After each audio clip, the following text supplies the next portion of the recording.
오늘 이 시간 함께 나눌 하나님 말씀은 사도행전 3장 11절에서 18절까지에 기록되어 있는 말씀의 내용입니다. 오늘 말씀의 요지를 먼저 좀 말씀드리자면, 우리가 계속해서 이제 지난 시간에도 나누었던 바와 같이 교회는 세상을 향하여서 교회적 권능과 경건의 모습을 드러내야 되는 것이 맞지만 그 영광을 교회가 취하여서는 안 된다라는 것을 우리는 오늘 말씀의 내용들을 통해서 보게 됩니다. 그리고 교회는 오직 그리스도의 복음만을 선포하는 표지가 되어야 한다라고 하는 것이 오늘 이 본문 말씀이 다루고 있는 어떤 내용의 핵심 요지라고 할 수가 있습니다. 이러한 내용들을 또 염두에 두고 오늘 말씀을 볼 텐데, 사도행전 이 3장에 기록된 말씀은 크게 세 부분으로 기록이 되어 있습니다. 나누어드린 이제 주보의 요약본을 보시면 알 수 있겠지만 1절부터 10절까지 말씀에는 지난주에 나눈 내용인데 표적의 발생의 내용들을 이제 다루고 있습니다. 그래서 교회의 이타적 삶과 회복의 기쁨이 오늘날 이 시대를 살아가는 이 시대에는 사도적 이적과 기사와 표적들을 이제 대체하는 그러한 어떤 모습이다라고 말씀을 드렸죠. 오늘날의 이 시대에는 우리가 믿는 바 개혁주의 신앙 안에서는 이러한 어떤 기사와 표적들은 중지되었다라고 이야기를 합니다. 물론 저는 약간은 이제 소멸론자에 좀 더 가깝긴 한데, 이것이 점점 소멸되어져 왔다라고 보는 견해가 조금 더 가깝긴 한데, 일반적으로 개혁주의 신앙 안에서는 이제 은사가 이러한 기적들이 중지되었다라고 보는 것이 보편적 견해입니다. 그렇기 때문에 교회가 세상으로부터 주목받을 만한 이러한 기사와 표적, 사도적 기사와 표적은 지난 시간에도 말씀드렸던 것처럼 교회 안에서 병이 낫고 어떤 예언을 하고 어떤 특별한 이적들을 행하는 모습들을 통해서가 아니라 교회 안에서만 발현되어지는 하나됨의 모습, 한몸된 어떠한 이 교회의 모습이 세상을 향한, 세상과의 구별된 교회의 표지가 된다라는 사실을 우리는 지난 시간의 말씀을 통해서 함께 살펴보았던 것입니다. 오늘 말씀은 이제 이러한 표적이 어떻게 일어나게 되었느냐라고 하는 것에 대한 원인에 대한 설명을 말씀함과 동시에 이제 복음을 선포하고 있는 내용이 이제 이어서 다루어지고 있습니다. 이러한 구조를 통해서 늘 지난 시간에도 말씀드렸지만 교회는 입술로만 복음을 증거하는 곳이 아니다라는 사실을 우리는 늘 명심해야 됩니다. 사도행전의 구조라는 것 자체가 언제나 기사와 표적 이후에 복음 선포가 뒤따랐던 것처럼 오늘날 이 시대의 교회는 그저 입으로만 복음을 전하면, 입으로만 바른 복음을 전하면 사람들이 그 말씀을 듣고 회개하고 거듭나게 되는 것이 아니라, 물론 이 말씀이 말씀의 능력 자체를 부정하는 것은 아닙니다. 하지만 하나님의 일하시는 방식은 아무런 행함이 없이, 그 눈에 보여지는 것 없이 그냥 말씀으로만 하나님의 백성들을 거듭나게 하시는 것이 아니라 그 말씀이 실제임을 성도들의 삶을 통해 드러내게 하시고, 그러한 변화된 구별된 모습을 통해 세상 사람들이 교회를 주목하게 하심을 통하여서 그러한 자들에게 주의 복음을 증거케 하시는 방식들을 취하신다라는 사실을 우리는 이 사도행전 전체의 구조를 통해 계속해서 반복적으로 확인할 수가 있는 것입니다. 그리고 이어지는 다음 주에 나눌 말씀 가운데는 그러한 복음이 적용되어짐에 있어서의 필수적인 어떤 조건이라고 할 수 있는 회개의 촉구에 대한 내용들을 우리는 이제 다음 시간에 함께 살펴볼 것입니다. 오늘 본문은 걷지 못하던 자가 다시 서서 걷고 뛰게 되는 기적, 곧 기사와 표적이 가리키는 실체라고 할 수 있는 우리 주 예수 그리스도의 십자가에서의 죽으심과 부활하심의 복음을 선포하는 베드로 사도의 이 설교의 핵심이라고 할 수가 있습니다. 그러한 이 말씀의 내용을 살펴보기에 앞서서 지난주 우리가 나눈 내용을 간략하게만 생각해 보자면, 우리는 지난 시간에 우리를 보라라고 하는 말씀을 중심으로 교회가 세상에 나타내 보여야 할 참된 표적이 무엇인가라고 하는 것을 함께 생각해 보았습니다. 그리고 지난 시간 말씀을 통하여서 하나님께서는 입술로 복음을 전하게 하시기 이전에 이타적인 삶과 참된 교제라는 성도의 숨겨지지 아니하는 본질적인 행함의 모습을 통해 세상으로 하여금 교회를 주목하게 하시고 그 이후에 복음을 선포케 하신다는 사실을 우리가 생각해 볼 수 있었던 것입니다. 그리고 그와 같이 교회 안에서의 거듭난 자의 신앙의 모습이라고 하는 것은 이 사람이 나타내 보인 모습에서와 같이 어떤 마지못한 신앙의 삶의 모습이 아닌 자발적인 기쁨의 어떤 역동적인 신앙의 모습들이 거듭난 자의 모습을 통해 발현되어지게 있다라는 사실을 우리는 지난 시간에 말씀을 통해 함께 살펴보았고, 이러한 모습들이 또 다른 사람들로 하여금 교회를 주목하게 만드는, 불신자들로 하여금 교회를 주목하게 만드는 하나의 은혜의 방편이 된다라는 사실을 우리는 지난 시간의 내용을 통하여서 함께 생각해 보았던 것입니다. 그런데 오늘 우리가 함께 나눌 이 본문 말씀 가운데서 베드로 사도는 자신들을 보라고 말할 때는 언제고, 그러니까 우리를 보라라고 말할 때는 언제고, 이제 자신들이 나타내 보인 이 표적으로 인해서 사람들이 자신들을 주목하자 그 사람들을 향해 12절의 말씀을 말씀하며 반문하고 있습니다. 왜 기이 여기느냐? 왜 우리를 주목하느냐? 오늘 말씀의 핵심 요지는 자신의 입으로 우리를 보라라고 말씀했던 베드로 사도가 세상이 실제로 자신들을 주목하자 왜 우리를 주목하느냐라고 반문하는 이 극적인 대조 가운데 담겨 있다라고 할 수가 있습니다. 이를 통해 우리는 외적으로 드러나는 교회적 삶의 어떤 기사와 표적이 우리가 주목해야 될, 또 우리가 드러내야 될 본질이 아니다라는 사실을 발견하게 됩니다. 교회가 성도의 교제라고 하는 이 아름다운 한몸된 교회의 모습을 세상 가운데 나타내 보이는 것 너무나도 필요한 모습이지만, 이 자체가 교회가 세상 가운데 드러내 보여야 될 핵심적인 가치는 아니다, 본질은 아니다 라고 하는 사실을 우리는 오늘의 말씀을 통해서 확인할 수가 있는 것입니다. 교회에 숨겨지지 아니하는 빛과 소금의 모습으로 인해 세상이 교회를 주목할 때 교회는 우리 주 예수 그리스도의 복음을 드러내고 선포함으로 오직 그 예수 그리스도만을 주목할 수 있게 하는 것이 교회의 본질적인 사명이다라는 사실을 우리는 오늘 말씀을 통해서 발견하고 깨달을 수가 있는 것입니다. 이러한 사실들을 기억하고 이제 오늘 본문의 내용들을 함께 살펴보도록 하겠습니다. 오늘 본문의 말씀은 다리가 낫게 된 사람이 베드로와 요한을 붙잡고 있었고, 모든 백성은 베드로와 요한 사도가 있는 이 솔로몬의 행각으로 모여들고 있었다라는 말씀으로 시작을 하고 있습니다. 11절에 기록된 나은 사람이 베드로와 요한을 붙잡으니 라고 번역된 표현에서의 붙잡다 라고 하는 표현은 그냥 단순히 이렇게 붙잡고 있다라는 의미라기보다는 아주 굳게 붙들고 매달려 있다라는 의미가 강한 표현입니다. 누가는 그런데 이 표현을 현재 분사형으로 기록하고 있습니다. 과거부터 지금까지, 문법을 이제 아시겠지만 지속적인 상황을 지금 이제 표현하고 있는 것입니다.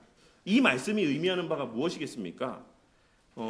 누가가 이와 같이 항상 성경은 우리가 물론 이제 문법적인 내용들, 어떤 시제 같은 것들을 주의해서 봐야 되는데, 누가가 이와 같이 이러한 시제를 사용하고 있는 것은 이에 걸맞는 어떤 특별한 전하고 싶은 의도가 있었기 때문입니다.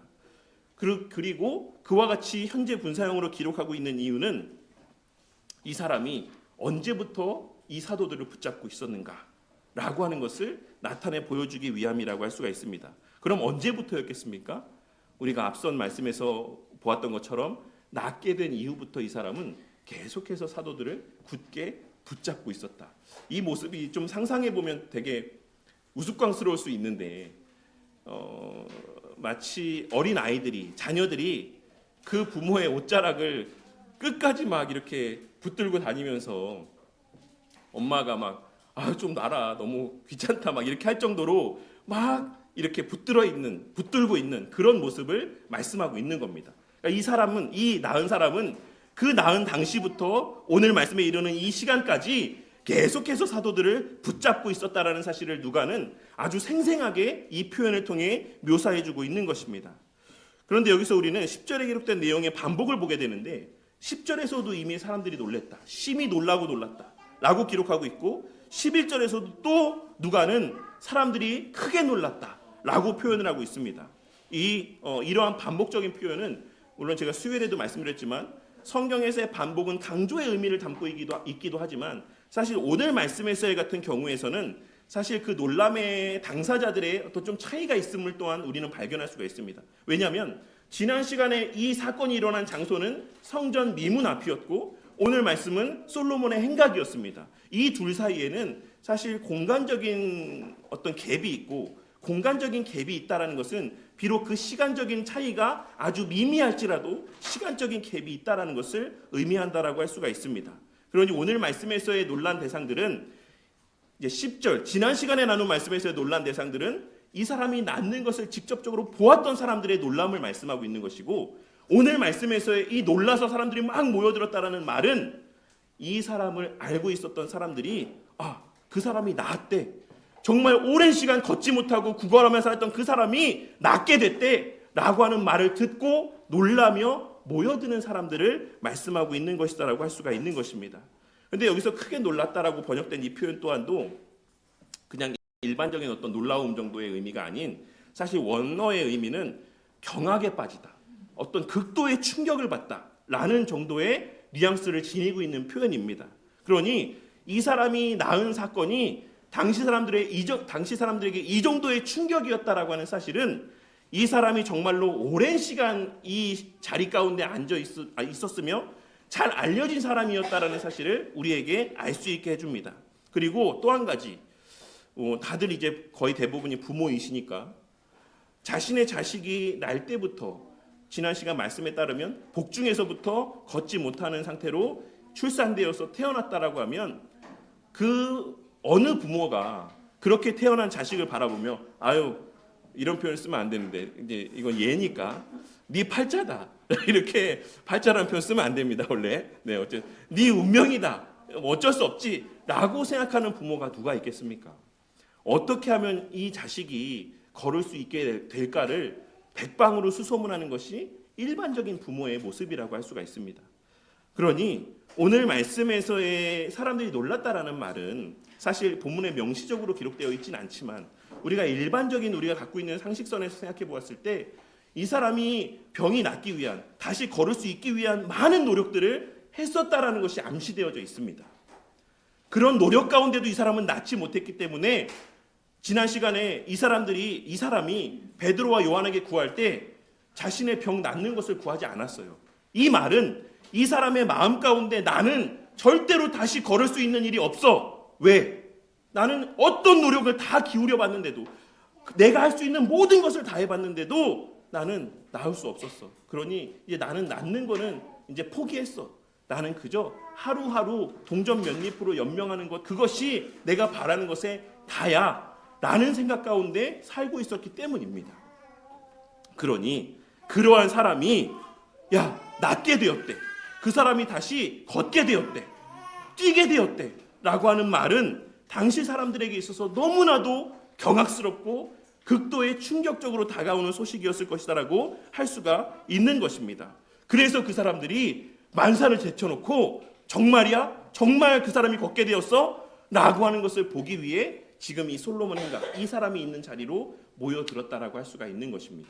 그런데 이 모여든 사람들의 눈에 보여진 모습이 무엇이었습니까? 그것을 누가는 보여주고 있는 겁니다. 그 사람들에게 눈에 주목되어졌던 게 무엇이었습니까? 그 낫게 된 사람이 베드로와 요한을 굳게 붙잡고 있는 모습이 이 사람들의 눈에 보여졌던 것입니다. 일반적으로 생각을 한번 해보십시오. 제가 만약에 못 걷는 사람이었는데 제가 이제 걷게 됐어요. 그러면 사람들은 누구에게 먼저 주목하고 누구에게 먼저 말을 걸겠습니까? 당연히 낫게 된 저한테 말을 걸겠죠. 야, 어떻게 된 일이야? 어떻게 낫게 됐어? 어떻게 걷게 됐어? 이렇게 물어보는 게 당연한 일이겠죠. 근데 오늘 말씀에 보면 우리가 이어지는 12절 말씀에서의 베드로 사도의 말을 통해서도 확인할 수 있지만 당시의 사람들의 주목되어진 것은 병이 낫게 된 사람이 아니었습니다. 병이 낫게 된 사람들을 1차적으로 봤겠죠. 근데 이 사람이 어떤 알지도 못하는 두 사람을 굳게 붙잡고 막 매달리고 있는 거예요.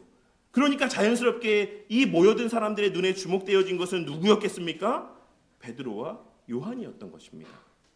그래서 그 이어지는 12절 말씀에 보시면 그래서 베드로 사도가 왜 우리를 주목하느냐라고 말씀하고 있는 것이다라고 할 수가 있는 것입니다.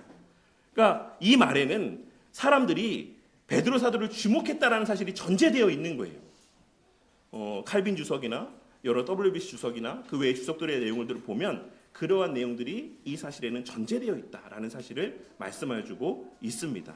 그러니까 이 사람은 낳게 된 직후부터 걸을 때도 뛸 때도 성전에 들어갈 때도 찬송할 때도 이 사도들을 붙잡고 있었고, 자연스럽게 사람들은 이 요한과 베드로 사도를 주목하게 되었다라고 할 수가 있는 것입니다. 그러니 이 11절에 기록된 낳은 사람이 베드로와 요한을 붙잡고 있었다, 낳은 직후부터 계속해서 그 붙잡은 손을 놓지 않았다라고 하는 이 누가의 표현은 그냥 단순히 그 상황을 설명해주는 어떤 스쳐 지나가는 표현이 아니라 오늘 말씀의 핵심 요지와 너무나도 밀접한 관계를 갖고 있는 중요한 표현이라고 할 수가 있는 것입니다. 그리고 이는 지난 시간 우리가 함께 나눈 교회는 세상을 향해서 우리를 주목하라고 자신 있게 이야기할 수 있는 공동체가 되어야 한다라고 하는 언급에 대한 실제적인 적용의 모습이라고 할 수가 있습니다. 우리는 어떻게 세상으로 하여금 교회를 주목하게 할 수 있느냐, 성도 개개인이 어떻게 교회를 바라보고 교회를 주목하라고 말하는 삶을 살아갈 수 있느냐에 대한 실제적인 예라고 할 수가 있는 것입니다. 그렇다면 오늘 이 11절 말씀에서 낳게 된 이후에 사도들을 굳게 붙잡고 사도들에게 매달려 있었던 이 사람의 모습은 오늘날 우리에게 어떤 깨달음과 교훈을 주고 있는 것입니까? 우리는 이 말씀에 기록된 내용과 모습을 통하여서 참으로 거듭난 성도가 무엇을 붙잡고 살아가야 되는 것인지, 그리하여 세상으로 하여금 우리를 보며 무엇을 주목하게 하는 삶을 살아야 되는 것인지를 발견하고 깨닫게 됩니다. 오늘날 많은 사람들이 우리는 세상에서 빛과 소금의 역할을 감당해야 된다고 합니다. 그래서 우리 각자가, 우리 개인이 세상에서의 어떤 유력한 자리에 가고 어떤 엄청난 업적들을 남겨서 사람들로 하여금 하나님, 예수님을 주목할 수 있게 하는 삶을 살아야 된다는 인식 가운데 살아가고 있는 것입니다. 물론 맞는 말입니다.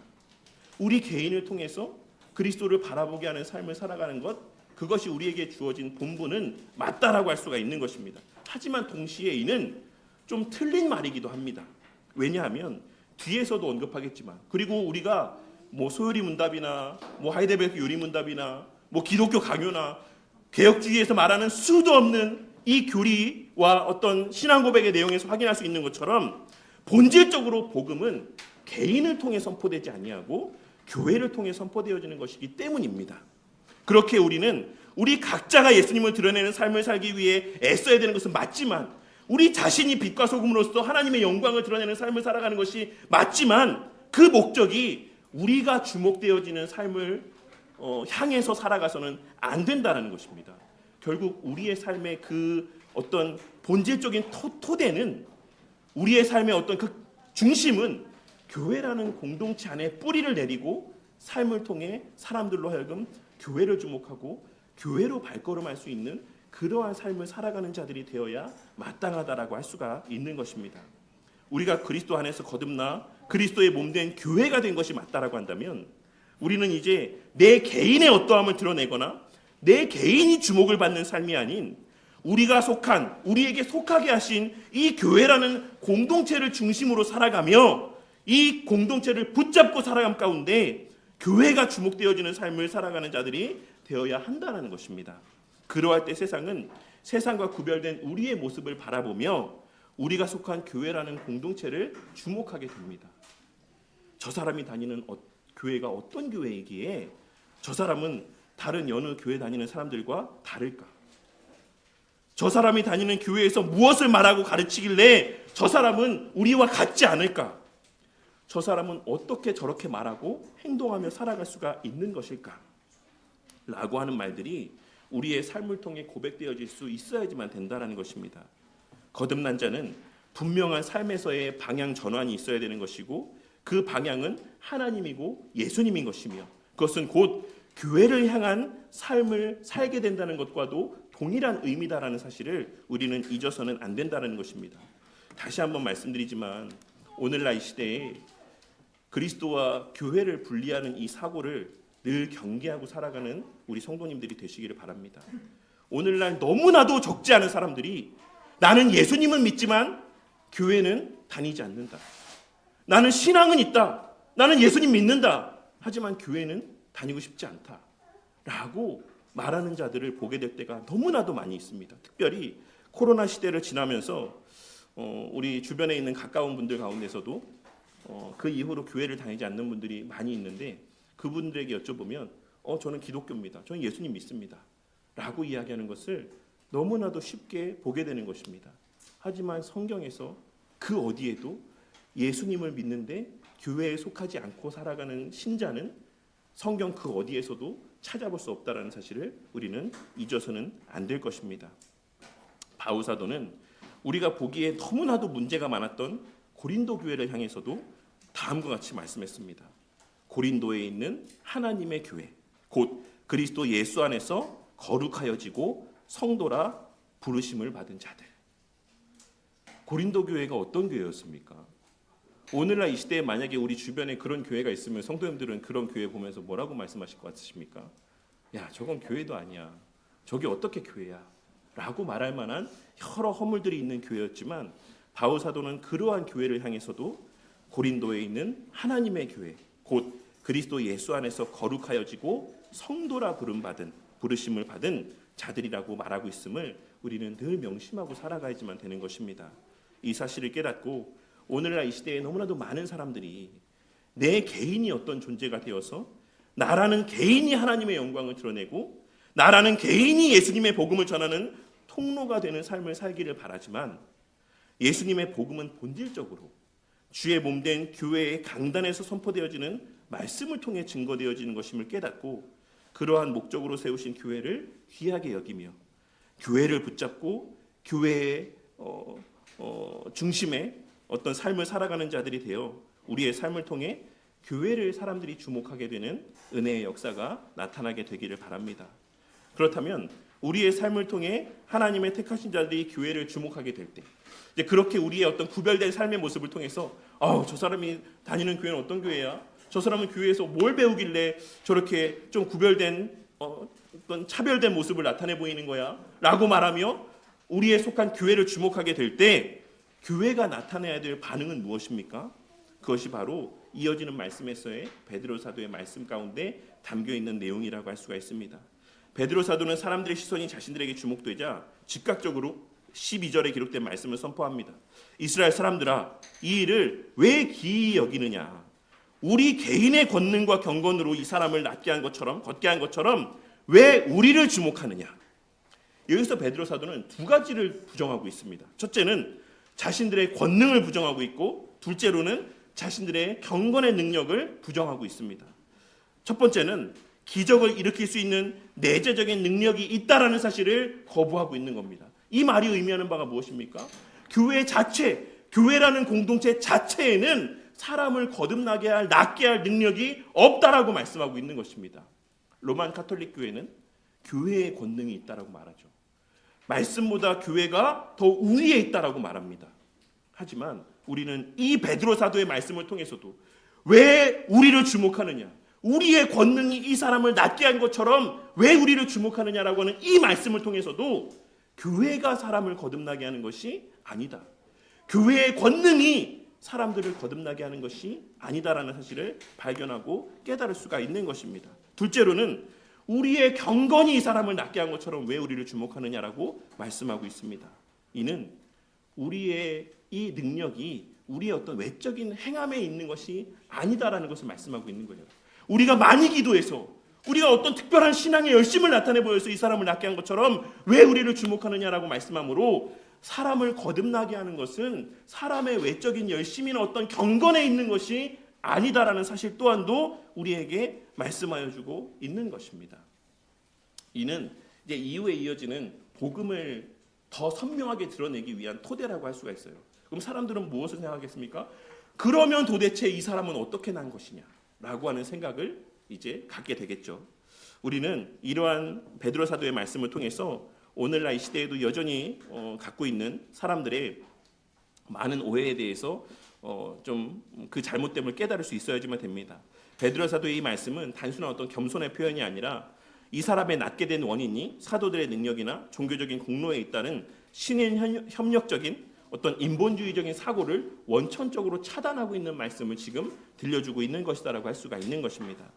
그리고 또한 우리는 이 말씀에서 12절 말씀에서 두 가지의 사실을 마음 가운데 새길 수 있어야지만 될 것입니다. 첫째로는 교회가 참된 교회적 권능과 경건을 회복하여서 세상으로부터 주목받고 칭찬받게 되었을 때 세상으로부터 주어지는 어떤 그 주목함에 대해서 그 영광에 대해서 그것을 교회가 취하려고 하는 유혹 가운데서 벗어날 수 있어야지만 된다는 사실을 우리는 오늘 말씀을 통해서 발견하고 깨달을 수 있습니다. 특별히 우리 교회처럼 오늘날 소위 개혁주의 신학을 추구한다라고 하는 교회들이 저는 사실 이러한 유혹 가운데 많이 빠질 수 있다라고 생각합니다. 우리는 개혁주의 교회다. 우리 교회에는 바른 교리가 있다. 우리는 성경을 바르게 해석하고 바르게 설교하고 우리는 바르게 이해하고 있다. 교리적으로 우리는 순수한 어떤 가르침을 전파하고 또한 배우는 교회다라고 하는 이러한 사실들이 우리도 알지 못하는 새에 우리의 자랑거리가 되어서 우리가 다른 이들보다 좀 더 낫다라는 영적인 우월감에 빠져서 다른 교회들을 폄하하고 그러한 우리 자신이 그 영광을 취하는 삶을 살아가게 될 때가 많이 있는 것입니다. 오늘날 교회가 회원제를 채택하는 이유는 늘 말씀드리지만 어떤 그 회원으로서의 어떤 회원됨의 어떤 영적인 우월감들을 위해서 회원제를 채택하는 게 아닙니다. 여러 교회들이 오늘날 회원제를 채택하는 것은 교회의 순수함을 보호하기 위해서예요. 왜냐하면 이 시대에는 이미 이명이라는 어떤 제도가 사실 말뿐인 제도가 되었기 때문에 그렇습니다. 그래서 이 사람이 어디서 신앙생활을 했고 어떠한 신앙적인 배경 가운데 어떻게 이 교회로 오게 되었는지를 확인할 수 있는 길이 사실 없기 때문에 교회들마다 오늘날에 특히 이제 개혁주의 교회들 안에서 회원제라고 하는 것들을 이제 많이 이런 제도들을 새롭게 도입하고 있는 것이다라고 할 수가 있는 것입니다. 그런데 이것이 오용되어서 오늘날 너무나도 많은 개혁주의 교회 성도들에게 자신의 그 회원됨이라고 하는 것이 또 하나의 영적인 어떤 우월감을 갖게 하는 어떤 수단이 되는 것을 보게 될 때가 있습니다. 오늘 말씀에서와 같이 우리는 그러한 어떤 우리의 그리스도인 됨, 교회의 회원됨이 하나님의 은혜인 것, 우리를 주목하게 되는 것 또한도 하나님의 은혜인 것을 결코 잊어서는 안 된다는 것입니다. 지난 수요일 예배 때 스가랴 말씀에서 하나님께서 스가랴 선지자를 통해서 하나님의 택하신 자들에 대하여 말씀하며 작은 자들이라는 표현을 사용을 하셨습니다. 여기서의 말하는 작은 자들이라는 표현은 단순히 수적으로 적은 무리라는 것만을 의미하는 것이 아니라 원문 그대로 히브리어 원문 그대로 보자면 보잘것없는 자들, 형편없는 자들, 볼품없는 자들이라는 의미입니다. 이 말씀을 통해서 우리가 거듭나고 택함받아 늘 바른 신학을 추구하며 살아갈 수 있게 된 것이 우리가 뛰어나기 때문에 우리가 다른 이들보다 특출나기 때문에 하나님께서 우리를 택하셔서 이러한 은혜를 누리게 하신 것이 아니라 우리는 그저 작은 자들일 뿐인데 우리는 볼품없는 형편없는 자들일 뿐인데 그러한 우리 위에 하나님께서 손을 들이우셔서 은과 같이 연단하시고 금과 같이 시험하시며 우리를 정금같이 나오게 하시는 하나님의 은혜로 말미암아 우리가 지금 이 자리에 앉아 있는 것이라는 사실을 우리가 잊지 말고 그 영광을 우리 자신이 취하려 하는 어떤 유혹 가운데서 늘 어떤 경계하는 삶을 살아가는 저와 우리 모두가 되어야지만 한다라는 사실을 오늘 말씀을 통해 발견하고 깨달을 수 있는 것입니다. 또한 둘째로는 행위는 거듭나게 할 수 없다라는 사실을 오늘 말씀을 통해 깨닫게 되는 은혜가 있기를 바랍니다. 칼빈 선생님은 기독교 강요에서 중세 로마 카톨릭의 어떤 스콜라 신학에서 말하고 있었던 은혜를 받기 위한 준비 단계로서의 어떤 선행의 개념을 매우 적나라하게 비판하였습니다. 스콜라 신학자들은 인간이 스스로의 자유의지로 선행을 쌓아서 하나님의 은혜를 받을 수 있는 준비를 할 수 있다라고 이야기를 했습니다. 그러나 칼빈 선생님은 이것이 전적 타락 교리와 정면으로 충돌하는 가르침이다라고 비판하며 전적으로 타락한 인간은 영적으로 완전히 죽은 상태 가운데 있기 때문에 스스로 은혜를 받을 만한 그 어떤 준비나 선행도 할 수 없다라고 말씀하고 있는 것입니다. 하지만 그와 동시에 칼빈 선생님은 그러면 거듭나기 이전의 모든 교회적 삶의 어떤 모습들은 다 의미가 없냐? 무가치하냐? 라고 하는 질문에 대해서도 아니다라고 이야기합니다. 거듭나기 이전에 우리가 예배드리고 교회 안에서의 유익들을 누리는 것 너무나도 귀한 것들이다. 거듭나지 않은 자들도 교회 안에서 설교 들을 수 있고 설교를 통해서 어느 정도의 깨달음을 얻을 수 있고 교회적 삶을 통해서 여러 유익들을 누릴 수도 있다. 하지만 복음으로 그 사람이 거듭나지 않는다라고 하면 그 모든 그 이전에 했던 삶은 그 자체로서의 어떤 특별한 가치를 지니지 않는다라고 말씀하고 있는 것입니다. 이 원리는 오늘날 이 시대의 교회들에도 동일하게 적용이 됩니다. 교회의 구제와 선행이 세상 사람들의 마음을 따뜻하게 할 수 있습니다. 제가 이제 교회에 관련된 어떤 뉴스들이 뜰 때마다, 그러니까 좋은 뉴스든 나쁜 뉴스든 이제 자주 기사들을 보는데 그 밑에 달린 댓글들을 항상 봅니다. 그러면 뭐 나쁜 일을 했을 때는 여지 없죠. 뭐 그 나쁜 일을 했을 때는 여지 없는 댓글들이 이제 달리고 어떤 선행들을 했을 때에는 그 밑에 이제 댓글들이 역시 교회는 이래야 돼. 이게 교회지. 라고 하는 댓글들이 많이 달리는 걸 봅니다. 심지어는 뭐 이제 우리의 신학과 맞지 않는 어떤 그런 모습들을 나타내 보일 때에도 어떤 뭐 여성 인권을 이제 지지한다라는 어떤 측면에서 뭐 여성 목사라든지 뭐 그 외 여러 가지 뭐 소수자의 편에 서서 이제 그들을 지지하는 여러 가지 모습들을 나타내 보일 때 그 밑에 댓글들을 보면 이게 교회지. 이게 정말 사랑이 가득한 교회의 모습이지라고 하는 댓글들을 보게 될 때가 많이 있습니다. 제가 드리고 싶은 말씀은 교회의 여러 가지 구제나 어떤 선행의 모습, 물론 우리 교회가 그래서 그런 것들을 함께 지지한다는 거 아니지만 교회가 나타내 보이는 여러 선행과 구제, 그리고 사람들이 선호할 만한 어떤 그런 선한 삶의 모습이라고 하는 것이 사람들로 하여금 교회를 주목하게 만드는 수단이 될 수는 있습니다. 하지만 그 선행과 경건의 모습 자체가 죽은 영혼을 살려내거나 거듭나게는 할 수 없다라는 사실을 우리는 오늘의 말씀을 통해서 분명하게 깨달을 수 있어야지만 됩니다. 이러한 사람들에게 칭찬받는 오늘날 이 시대의 여러 선행과 구제가 풍성한 교회들의 문제점은 거기에서 그친다라는 것이, 그렇게 사람들이 모여드는 것에 머문다라는 것입니다. 그들에게 이후에 베드로 사도가 설교하면서 그들의 죄를 적나라하게 폭로했던 것처럼 그들의 죄를 지적하고 우리의 죄인됨을 드러나는 이러한 설교의 내용들이 그러한 교회 가운데는 존재하지 않는 경우가 너무나도 많이 있다라는 것입니다. 그냥 사람들의 칭찬을 받고 사람들이 모여들어 그냥 사람들이 듣기 좋아하는 설교들만을 들려주며 그들이 그 안에서의 위안을 얻고 나는 여기서 너무 선한 삶을 잘 살고 있어 라는 이러한 생각을 갖고 살아가는 것 그 자체가 마치 그 사람이 거듭난 사람인 것처럼, 거듭난 자들의 신앙의 모습인 것처럼 여기며 그 이상의 단계까지 나아가지 않는 모습을 보게 될 때가 너무나도 많이 있다라는 것입니다. 하지만 오늘 말씀을 통해 우리의 선한 행실과 교회적 삶의 모습이라고 하는 것은 세상으로 하여금 놀라게 하고 그들의 시선을 십자가로 향하게 만드는 어떤 표지이자 수단이고 통로일 뿐이다라고 하는 사실을 깨닫고 본질은 복음을 선명하게 드러내는 것에 있다라는 사실을 오늘 말씀을 통해 깨닫게 되는 은혜가 있기를 바랍니다. 오늘 말씀에서 개인의 경건으로 이 사람을 걷게 한 것처럼 왜 우리를 주목하느냐라고 하는 이 말씀에 담긴 의미를 깨닫고 우리 교회가 사람들로 하여금 진정으로 주목해야 되는 것이 무엇인지를 가르치고 우리 주 예수 그리스도의 복음을 바르고 선명하게 드러내고 선포하는 그러한 교회가 되어가기를 바랍니다. 그렇게 베드로 사도는 이게 이어지는 말씀에서 교회가 진정으로 주목해야 되는 그 실체와 본질이라 할 수 있는 우리 주 예수 그리스도의 복음을 선명하게 드러내고 있습니다. 베드로 사도는 이어지는 말씀을 통해 13절 이하의 말씀을 통해 교회가 진정으로 주목하게 해야 될 참된 복음이 무엇인지를 말씀하고 있는데 오늘 말씀에서 베드로 사도는 이전 설교에서와 같이 구약의 말씀들을 인용하고 언급하며 하나님의 구속사에 대해서 들려주고 있습니다.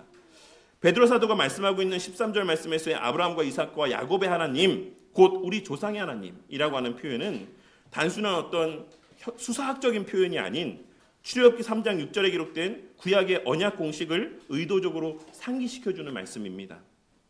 그리고 이후에 그 하나님이 예수님을 영화롭게 하셨다라고 말씀하므로 이를 통하여서 베드로 사도는 예수님의 부활하시고 승천하심의 이 사건, 예수님의 십자가에서 죽으시고 부활하시고 승천하심의 이 사건은 그냥 우연하게 일어난 어떤 사건이 아니라 구약부터 계속하여 계시되어 온 하나님의 언약에 근거한 구속사적인 어떤 성취의 사건이라는 사실을 그들에게 상기시켜주고 있는 것입니다. 이후에 베드로 사도는 당시 유대인들이 범한 세 가지의 죄를 선명한 대조의 방식으로 증거하고 있습니다. 그것은 바로 넘겨주고와 놓아주기로, 14절에 거절하고 구하여, 그리고 15절에 생명의 주와 죽였도다 라고 하는 표현을 통해서 여러 방식들을 통해 그들이 범한 죄의 본질이 무엇인지를 그들에게 나타내 보여주고 있는 것입니다. 그 가운데 먼저 베드로 사도는 13절 말씀을 통해 너희가 그를 넘겨주고 빌라도가 놓아주기로 결의한 것을 너희가 그 앞에서 거부하였다라고 말하며, 로마 총독조차도 무죄를 인정한 자를 너희들이 죄 있다라고 말하며 놓아주기를 거부했다라고 말씀하고 있습니다. 이방인의 법정에서도 무죄하다라고 인정된 메시아를 그 언약의 당사자인 너희들이 죄인이라고 말하며 거부했다라고 말씀하고 있는 것입니다. 그리고 14절에서는 더 집요하게 너희가 거룩하고 의로운 일을 거부하고 도리어 살인한 사람을 놓아주기를 구하였다라고 말씀하고 있습니다. 여기서 베드로 사도가 말씀하고 있는 거룩하고 의로운 자라고 하는 표현은 구약의 메시아적인 칭호입니다. 그것을 우리가 어디서 알 수 있냐면 지지난 시간인가요? 살펴봤던 사도행전 2장 27절 말씀에서 베드로 사도가 시편 16편 말씀을 인용하면서 이 말씀을 하고 있습니다. 시편 16편 10절에서 메시아를 거룩한 자라고 표현하고 있는 것을 확인할 수 있습니다. 그리고 이사야 43장과 47장 말씀에서도 메시아를 가리켜 이스라엘의 거룩한 이라고 표현하고 있는 것을 우리는 구약의 성경의 표현들을 통해서 확인할 수가 있는 것입니다.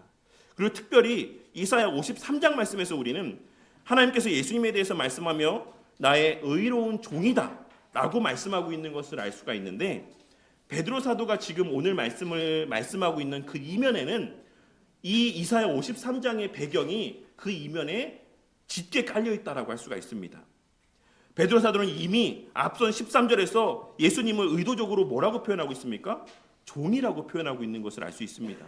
다분히 베드로 사도는 이사야 53장의 고난받는 여호와의 종에 대한 이미지를 염두에 두고 이 거룩하고 의로운 일을 너희들이 죽였다라는 사실을 그들에게 상기시켜주고 있는 것입니다. 베드로 사도는 이를 통하여서 인간의 완악함과 부패함의 정도가 어느 정도인지를 극치로 드러내 보여주고 있는 것입니다.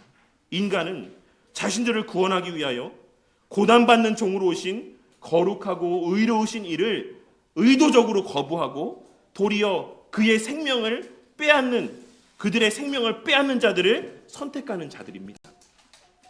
자신의 형상대로의 생명의 주를 버리고 거짓과 사망의 존재인 마귀를 스스로 택하며 살아가는 자들이 바로 우리의 본래의 모습이었다, 우리의 본래의 상태였다라는 사실을 말씀하여 주고 있는 것입니다. 베드로 사도는 이러한 역설적인 모습을 언급하며 거듭남 이전의 인간의 도덕적인 판단의 어떤 능력이라고 하는 것이 얼마나 철저히 부패했는지를 드러내 보여주고 있는 것입니다. 감리교나 로만 카톨릭이나 이런 곳에서는 인간이 부패했고 타락했어도 어느 정도의 최소한의 어떤 능력들이 남아있다라고 이야기하지만, 우리는 오늘 말씀에서의 이 베드로 사도의 설교를 통해서도 인간의 부패함의 정도가 어느 정도인지를 너무나도 분명하게 확인할 수가 있는 것입니다. 그리고 이어지는 15절 말씀에서 그 사실을 너무나도 분명하게 확증해 줍니다. 너희가 생명의 주를 죽였다. 여기서 주라고 번역된 헬라어 표현은 일반적으로 우리가 알고 있는 퀴리오스, 이런 의미에서의 주가 아닙니다. 이는 아르케고스라는 단어인데, 이는 창시자, 근원자라는 의미의 표현입니다. 이와 동일한 표현이 히브리서 2장 10절과 12장 2절에도 기록이 되어 있는데, 히브리서 2장 10절에서는 이를 각각 이제 구원의 창시자 그리고 온전하게 하시는 이라는 의미로 번역하고 있는 것을 확인할 수가 있습니다. 이를 통해 베드로 사도는 그들이 죽인 대상이 단순히 그냥 어떤 신적인 존재가 아니라 너희들이 있게끔 만들어준 너희들의 존재의 근원이자 생명의 창조주라는 사실을 그들에게 상기시켜주고 있는 거예요. 너희들이 죽인 대상이 누군지 알아? 너희들에게 그 생명을 주신 그 생명의 근원자를 너희들이 죽인 거야 라고 말씀하며, 이는 피조물이 생명의 창시자를 죽인 극치의 역설적인 모습이라는 사실을 극명하게 드러내 보여주며 그들의 죄의 참상을 적나라하게 폭로하고 있는 것입니다. 그러니까 이것이 그 사람들에게 어떻게 다가왔겠냐면 마치 이런 겁니다. 우리가 일반적으로 자식이 부모를 죽이는 것을 어떤 범죄라고 이야기합니까? 폐륜적인 범죄라고 이야기를 하죠. 자신을 낳은 부모를 죽이는 것. 그러니까 지금 베드로 사도는 그러한 뉘앙스의 말씀을 하고 있는 겁니다. 너희들은 너희들의 생명의 근원자를 죽인 자들이야. 너희들은 이러한 패륜적인 범죄를 저지른 자들이야 라고 하는 사실을 그들에게 말씀하며 그들의 죄의 참상을 적나라하게 폭로하여 주고 있는 것입니다. 하지만 이어지는 15절 이하의 말씀을 통해서 그럼에도 불구하고 이 예수님, 너희들이 죽인 그 예수님을 하나님이 다시 살리셨다라고 말씀합니다. 이를 통해 베드로 사도는 인간의 이 극악한 반역 가운데서도 하나님께서는 주권적인 은혜 가운데 하나님의 약속, 하나님의 언약, 아브라함과 이삭과 야곱에게 그 약속하신 바를 끝내는 이루셨다라는 사실을 말씀하며 예수님의 부활이 바로 그 약속이 성취되는 사건이었다는 사실을 말씀하여 주고 있습니다. 인간이 인간으로 행할 수 있는 가장 극치의 죄라고 할 수 있는 창조주 하나님을 저주 가운데 죽이는 범죄함 속에서도 하나님은 극치의 은혜를 드러내시며 하나님의 약속을 이루셨다라는 사실을 말씀하며 우리의 구원이 전적으로 하나님의 은혜로 말미암는 것이다라는 사실과 그 하나님의 구원의 역사는 그 무엇으로도 방해받을 수 없다라는 사실을 말씀해주고 있는 것입니다. 이 두 가지, 우리의 구원에 우리의 분깃은 그 어떤 분깃도 자리할 수 없다. 전적으로 너희들은 그 창조주를 죽인 자들에 불과하다. 우리의 받은 구원이라고 하는 것은 오직 전적인 하나님의 은혜로만 말미암는 것이다라는 사실을 말씀해주고 있는 것이고, 그 하나님의 구속의 역사 가운데 그 구속 역사를 방해할 그 어떤 장애물도 존재할 수 없다라는 사실을 베드로 사도는 이 사실을 통해 우리에게 말씀하여 주고 있는 것입니다.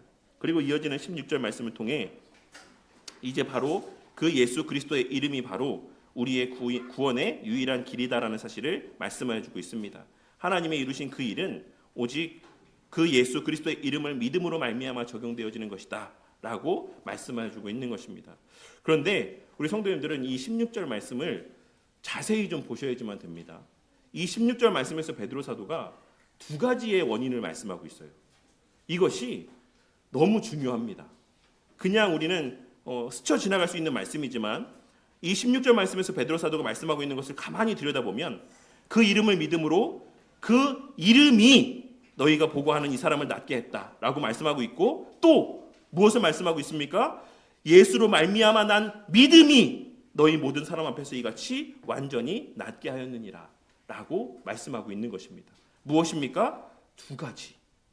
예수 그리스도의 이름이, 그리고 그 예수로 말미암아 난 믿음이 이 사람을 낫게 했다.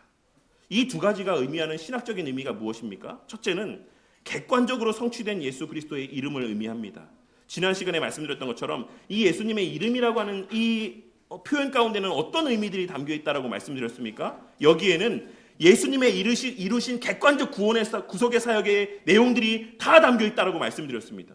예수님의 성육신, 예수님의 십자가에서의 죽으심, 율법의 모든 요구를 성취하심, 그리고 죽으심과 부활하심과 승천하심, 그리고 십자가상에서 이루어진 모든 대속의 사역, 전가의 사역, 이 모든 내용들이 이 예수 그리스도의 이름이라고 하는 의미 가운데 담겨 있는 것입니다. 너희들이 구원받은 것, 너희들이 낫게 되는 것은 전적인 예수 그리스도의 이루신 객관적 사역에 근거하는 것이야 라는 것을 일단 베드로 사도는 먼저 전제하고 있는 것입니다. 그리고 나서 이어지는 말씀에서 예수로 말미암아 난 믿음이라고 말씀함을 통해 그 객관적 구원의 사역이 우리에게 주관적으로 적용되어지는 데는 무엇이 필요하다? 믿음이 필요하다는 사실을 말씀해주고 있는 것입니다. 이 내용에 대해서는 오후에 신학강좌 시간에 조금 더 자세하게 좀 설명을 드리도록 하겠습니다. 그 내용 가운데 베드로 사도는 여기서 예수님의 객관적인 사역의 효력이 수혜자의 믿음 가운데 적용된다라고 말씀하고 있는 것인데, 이 믿음에 대해서 말씀하며 베드로 사도는 예수로 말미암아 난 믿음이다라고 말씀하고 있는 것입니다. 이를 통해서 많은 사람들이 오해하고 있는 내용이라고 할 수 있는 믿음을 인간의 행위라고 여기는 것이 얼마나 성경적이지 않은 것인지를 우리는 이러한 말씀을 통해서도 발견하게 됩니다. 이 내용을 이제 오후에 말씀드리겠습니다. 믿음을 행위로 보는 것, 그것이 잘못되었다라는 사실을 하나님께서는 오늘 이 베드로의 입술을 통해 하나님의 택하신 자들을 거듭나게 하는 유일한 근거라고 할 수 있는 예수님에 대한 믿음은 예수로 말미암아 난 믿음이다라고 말씀하시므로 우리의 구원에 있어 필수적인 조건이라고 할 수 있는 믿음조차도 그 근원과 내용이 모두 우리 주 예수 그리스도께 있다라는 사실을 말씀하여 주고 있으신 것입니다. 그리고 그렇게 우리 믿음의 선배들은 하나님의 이러한 말씀들에 근거하여서 웨스트민스터 신앙고백서 14장 구원 얻는 믿음 1항에서 다음과 같이 말씀하고 있는 것이다라고 할 수 있는 것입니다. 택함 받은 사람들이 그들의 영혼의 구원을 받을 수 있게 해주는 믿음의 은혜는, 택함 받은 사람들이 그들의 영혼의 구원을 받을 수 있게 해주는 믿음의 은혜는, 이 말씀 자체에도 우리의 그 객관적 구원의 사역이 무엇을 통해 적용되어진다? 믿음을 통해 적용되어진다라는 사실을 알 수 있습니다. 그런데 그 믿음의 은혜는 그리스도의 영께서 그들의 마음 안에서 행하시는 일이다. 통상적으로 말씀의 사역으로, 복음의 강설로 마음의 믿음을 일으켜 주신다. 또한 말씀의 사역과 성례의 시행과 기도로 그 믿음의 은혜는 증대되고 강화된다. 이 차이를 말씀드렸죠. 말씀, 복음의 강설은 믿음을 생성되게 할 수 있는 요인이고, 이 성례와 기도는 그 생성된 믿음이 증대되어지게 하는 수단이다라는 사실을 말씀드렸죠. 이런 차이가 있습니다. 성례와 기도가 믿음이 생겨나게 하는 요인은, 그 수단은 아니다라는 것입니다. 하나님께서는 기록된 성경 말씀을 통해 한결같이 이 믿음조차도 인간의 산물이 아니라 그리스도께서 주신 선물이라는 사실을 계속해서 반복하여 말씀해주고 있으신 것입니다. 사도들의 권능이나 경건이 아니라, 교회의 권능이나 여러 신앙적인 열심으로서가 아니라, 오직 예수님께서 이루신 객관적 구원의 사역에 근거하여 그 예수님께서 선물로 주신 믿음의 은혜가 이 사람을 다시 걷게 했고 살렸으며 우리를 다시 걷게 하고 살게 한 것이다라고 말씀하고 있는 것입니다. 베드로 사도는 이제 이어지는 17절과 18절 말씀, 특별히 이제 17절 말씀을 통해 너희가 알지 못해서 그랬다라고 말씀하며 너희 관리들도 그러한 줄 안다라고 말씀하고 있습니다. 무슨 말입니까? 여기에는 두 가지의 의미가 있어요. 이들의 죄가 없지 않다. 하지만 그들의 죄는 용서받을 수 있는 여지가 있다라는 사실을 남겨주고 있는 것입니다. 그러나 이어지는 18절 말씀을 통해 그렇기 때문에 베드로 사도는 하나님이 모든 선지자의 입을 통해 그리스도의 고난 받으실 일을 미리 알게 하셨다라고 말씀하며, 그럼에도 불구하고 너희들이 알지 못해서 이런 일들을 행한 것임에도 불구하고 근데 하나님께서는 이미 다 말했어. 이미 하나님께서 그것을 너희들이 모르게 하지 않았어. 너희들이 그것을 몰랐던 거야 라고 말씀하여 주며, 당시 사람들에게는 물론이고 오늘날을 살아가는 우리에게도 기록된 성경 말씀이 무엇에 대하여 말씀하고 있는 것인지를 우리에게 확증하여 주고 있습니다. 그리고 그와 동시에 교회가 증거해야 될 말씀의 본질이 무엇인가를 분명하게 말씀하여 주고 있는 것입니다. 베드로 사도는 이러한 말씀들을 통하여서 교회가 증거해야 될 복음의 핵심은, 성경 말씀의 요지는 하나님께서 창세전에 약속하신 바를 인간의 역사 가운데 개입하셔서 섭리하시며 그 약속을 이루셨다.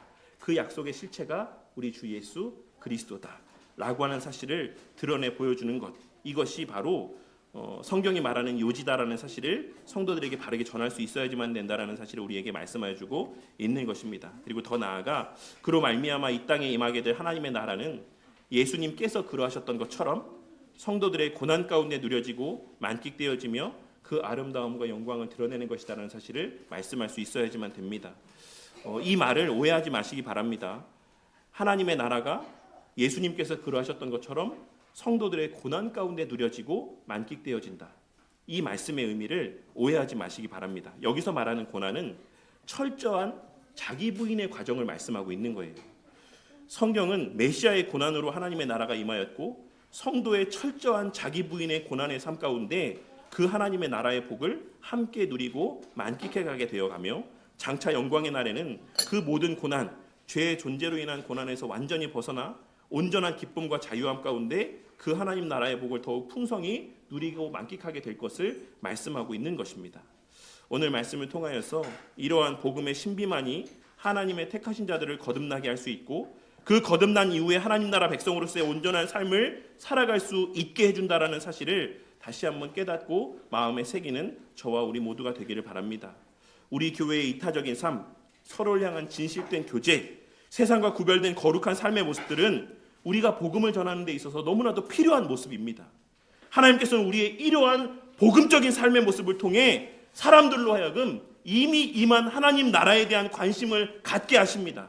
그러나 우리의 이러한 외적인 행함들이 그 자체가 복음을 대신할 수 없다라는 사실 또한 늘 깨닫고 명심함 가운데 살아가는 자들이 되기를 바랍니다. 앞서 언급한 기독교 강요 내용에서도 말씀하고 있듯이 전적으로 타락한 인간은 어떠한 외적인 자극으로도 스스로 거듭남을 준비할 수 없고 오직 하나님의 복음의 말씀으로만 거듭날 수 있다는 사실을 늘 깨닫고 명심함 가운데 살아가는 저와 우리 모두가 되기를 바란다는 것입니다.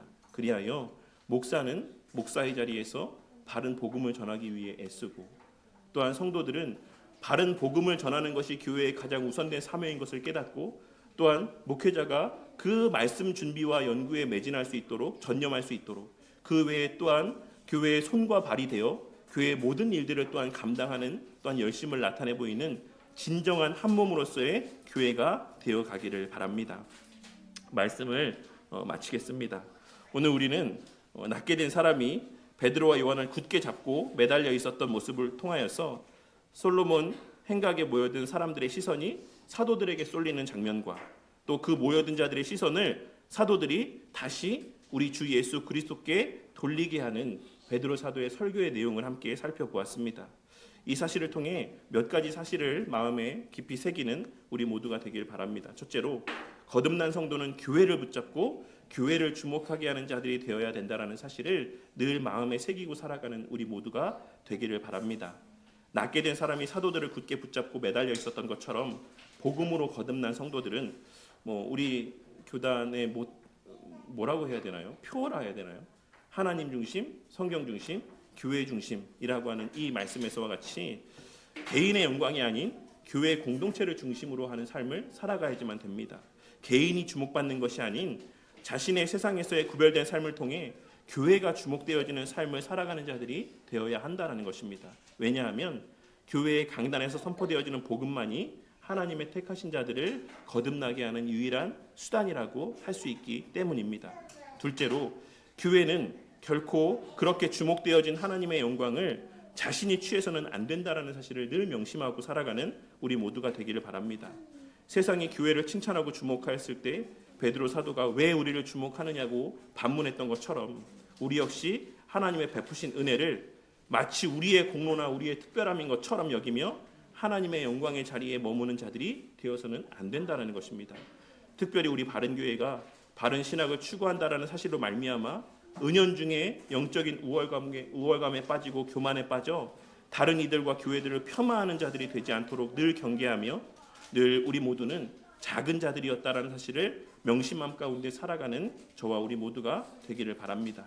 그리고 마지막 넷째까지 있네요. 셋째는 교회는 행위 그 자체가 아닌 복음을 전하고 들려주는 교회가 되어야 한다는 사실을 늘 명심하고 살아가는 우리 공동체가 되기를 바랍니다.